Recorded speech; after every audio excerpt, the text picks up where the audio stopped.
Hello, hello, bonjour à toutes, bonjour à tous et bienvenue dans ce podcast Cœur à cœur avec Dieu. Chaque jour, laisse Dieu te parler au travers de sa parole. Dans ce podcast, nous partagerons des exhortations brèves, puissantes et guidées par l'amour pour t'aider à méditer les Écritures profondément, verset après verset, pour t'aider à guérir, à être éclairé, affermi, mais surtout, faire la rencontre de Dieu telle que tu ne l'as jamais connue, afin de vivre une relation intime et vivante avec lui. Alors installe-toi bien, dispose ton cœur, dispose ton environnement, dispose tes pensées. Nous entrons dans sa présence. Bonjour bien-aimés, j'espère que vous allez bien par la grâce de Dieu. Un nouveau jour, une nouvelle parole, un nouveau message pour sa gloire. Le titre de mon message du jour est « Jusqu'où es-tu allé ?» Jusqu'où es-tu allé, bien-aimé? Jusqu'où es-tu allé? Le passage que nous allons lire aujourd'hui, c'est extrêmement court. C'est un verset extrêmement court. C'est un seul verset dans Exode 2 au verset 3. Nous allons lire en version Nouvelle Français courant. Ensuite, ne pouvant plus le tenir caché, elle prit une corbeille en tige de papyrus, la rendit imperméable avec du goudron et de l'enduit, y déposa l'enfant et alla placer la corbeille parmi les roseaux au bord du Nil. Bien-aimé, j'aimerais te présenter encore, te rappeler le contexte ici. On parle simplement ici de la maman de Moïse, qui est de la tribu de Lévi, et en réalité ça apparaît dans un contexte où le pharaon a décidé de faire mourir les garçons, et la maman en réalité a pu le faire naître, elle a pu se cacher et elle a pu le garder jusqu'à un certain âge. Bien-aimé, j'aimerais que tu puisses te projeter dans cette scène. Imagine l'atmosphère ténébreuse, sachant que à tout moment les soldats peuvent venir dans ta maison, découvrir l'enfant, puisqu'ils avaient eu ordre de jeter tous les garçons dans le Nil. Et en fait, elle a déjà pu le garder. Imagine comment ça a dû se passer, l'accouchement. Imagine comment elle a dû étouffer peut-être les pleurs de l'enfant. Et pas seulement elle, toute la maison était impliquée. À cause de quoi? Une conviction de cœur. À cause de quoi? Elle savait, elle avait vu que cet enfant était particulier. Elle avait vu qu'il y avait quelque chose de particulier avec son garçon. Ah, Seigneur, nous donne-nous la grâce, comme la maman de Moïse, d'identifier les grâces que tu as déposées. Ma sœur, ce premier point ici, c'est pour dire combien de fois dans ta vie tu as eu une impression, une conviction sur un sujet, mais tu l'as laissé passer. Tu n'as pas suivi ta conviction. Tu n'as pas présenté cela au Seigneur. Tu n'as pas demandé une révélation au Seigneur. Ici, la maman de Moïse, elle est dans un contexte où ils sont oppressés.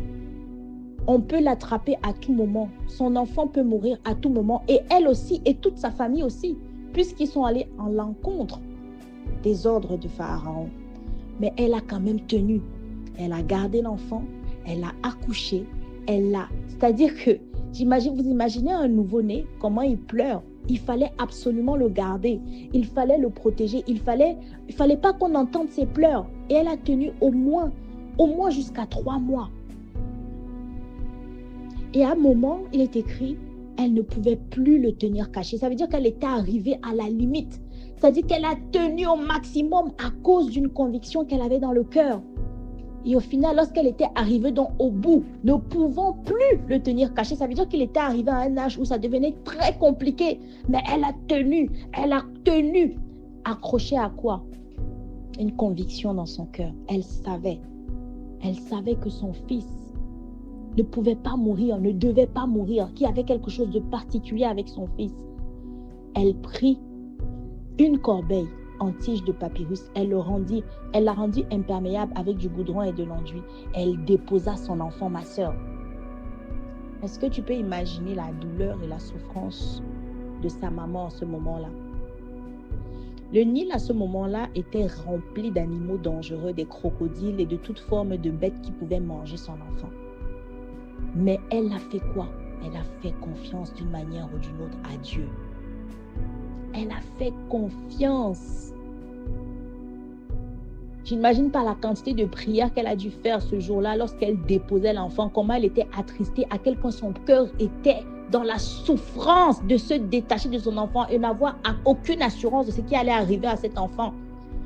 Mais ce qui m'interpelle, le premier point, elle a saisi la conviction. Ma sœur, une invitation aujourd'hui. Est-ce que tu regardes vraiment au fond de toi? Est-ce que tu regardes dans le passé, aux convictions profondes que tu as pu avoir, à ce que tu devais faire mais que tu n'as pas fait jusqu'à aujourd'hui? Vous savez, parfois on a des convictions. Oui, c'est légitime de se demander, est-ce que ça vient vraiment de Dieu? Mais qu'as-tu fait de cette conviction? Aujourd'hui, nous avons la grâce de pouvoir accéder directement à Dieu par l'Esprit. Nous pouvons, à cause du sang de Jésus, questionner l'Esprit. Est-ce qu'aujourd'hui, face à des convictions que tu peux avoir, que tu sais que tu dois faire certaines choses, malgré malgré tout ce qui est autour de toi, qui est contradictoire, ou qui peut t'oppresser, ou qui peut avoir des conséquences graves contre toi, contre ta famille, est-ce que ta première réaction, c'est de capituler, c'est de détourner le regard, c'est de laisser aller la pensée parce que tu as la liste de conséquences à ton encontre que tu gardes devant toi? Est-ce que c'est à ça que tu te soumets ou est-ce que tu t'accroches à la conviction et tu viens avec cette conviction devant le Seigneur pour dire au Seigneur, voici la conviction. Est-ce que ça vient de toi? Est-ce que je dois m'engager dans ce chemin? Est-ce que je dois prendre ces risques? Est-ce que je dois m'accrocher? Père, qu'est-ce que tu dis? Qu'est-ce que tu dis de cela?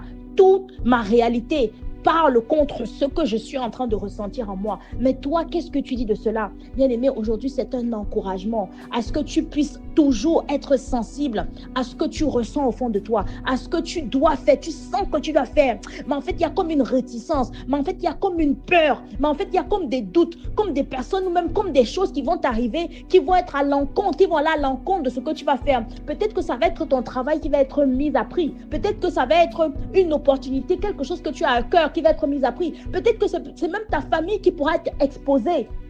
Quelle est ta première réaction? Est-ce que tu persévères? Est-ce que tu déposes cela au pied du Père? Est-ce que tu décides, après avoir eu la réponse certainement, souvent tu es même sûr que ça vient de Dieu. Parfois c'est même très clair. Mais en fait, tu choisis de tourner le dos.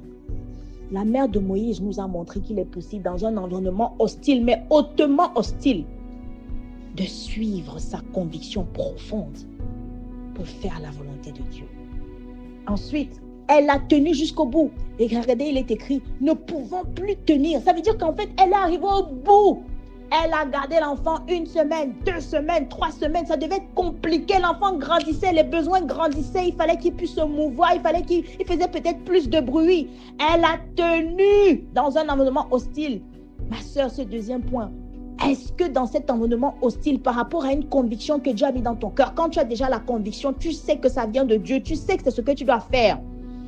Est-ce que tu tiens jusqu'au bout? Est-ce que malgré les difficultés, malgré ce que tu dois sacrifier, tu arrives jusqu'au bout? Est-ce que tu arrives à tenir jusqu'au bout? Jusqu'où est-ce que tu vas avec ce que le Seigneur te demande de faire? Est-ce que tu arrives à faire ta part? Ou est-ce que finalement tu capitules?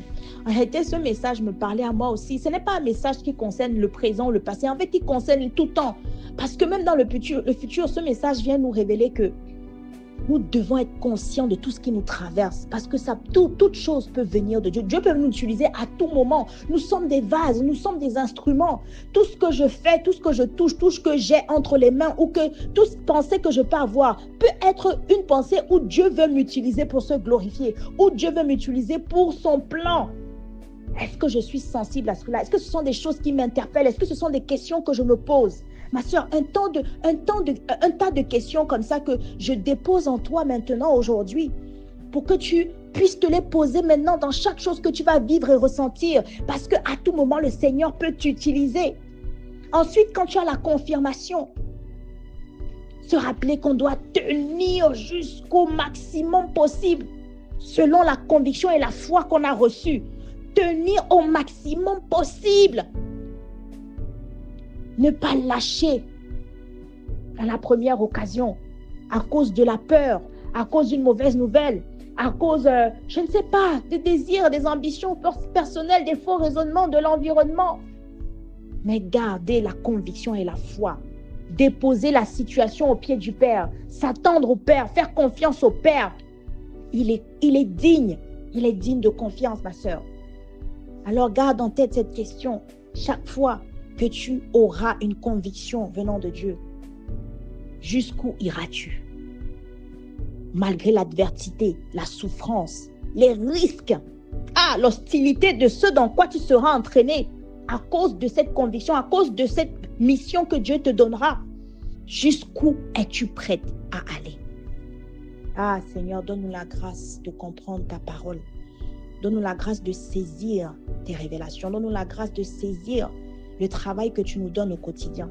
Donne-nous la grâce de saisir ta volonté. Où est-ce que tu nous emmènes? Ce que tu peux nous faire ressentir au travers du Saint-Esprit. Donne-nous la grâce d'être focalisé et sensible à ta voix, Saint-Esprit. Donne-nous la grâce de savoir quand quelque chose vient de toi. Oui, donne-nous le discernement. Donne-nous le discernement dans les pensées, dans les choses qui se passent autour de nous. Seigneur, donne-nous la grâce de tenir jusqu'au bout. Au maximum possible, donne-nous la grâce d'aller jusqu'au bout afin que tes projets, tes desseins s'accomplissent, même si nous ne sommes pas au milieu de tes desseins, même si ça ne nous bénéficie pas. Donne-nous la grâce de tenir jusqu'au bout. Renforce, fortifie-nous, augmente notre foi, s'il te plaît.